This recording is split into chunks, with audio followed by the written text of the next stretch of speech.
kayo mag-uusap ni Kim Chiu?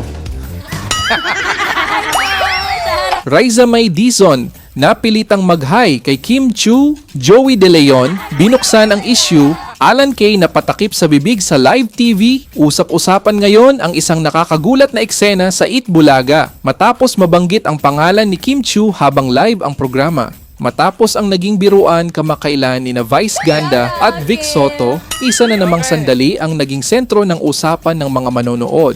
Habang nagkukwentuhan ang mga host tungkol sa iba't ibang pangyayari sa noontime television, biglang binalingan ni Joey De Leon si Raisa May Dizon. Pabirong tinanong ni Joey kung sakaling magkausap sina Vic Soto at Vice Ganda, paano naman daw sina Raisa May at Kim Chiu.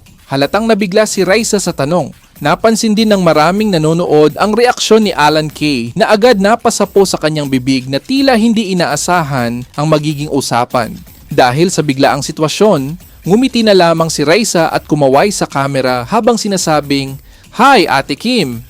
Hindi naman nagpatumpik-tumpik ang ibang hosts at nakisabay na rin sa pagbati upang maging magaan ang takbo ng programa at mawala ang pagiging awkward ng sandali.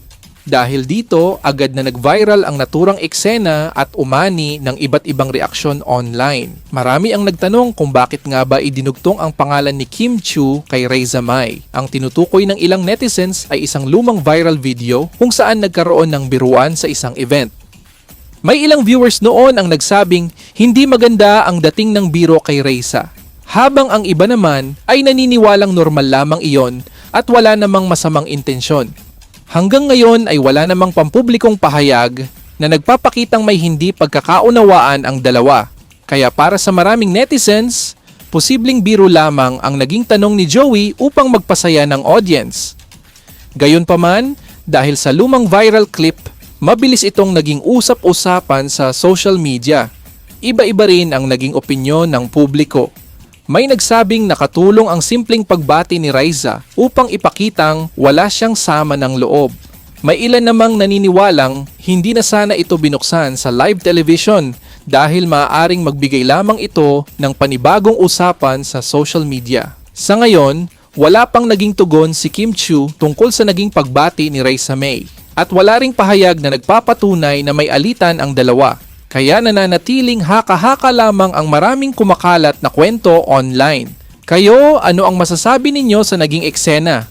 Sa tingin ba ninyo ay simpleng biro lang ito na pinalaki ng social media o hindi na dapat muling binuhay ang lumang issue? Ibahagi ang inyong opinyon sa comment section. Huwag kalimutang i-like ang video at mag-subscribe para sa mas marami pang trending na balita sa mundo ng showbiz.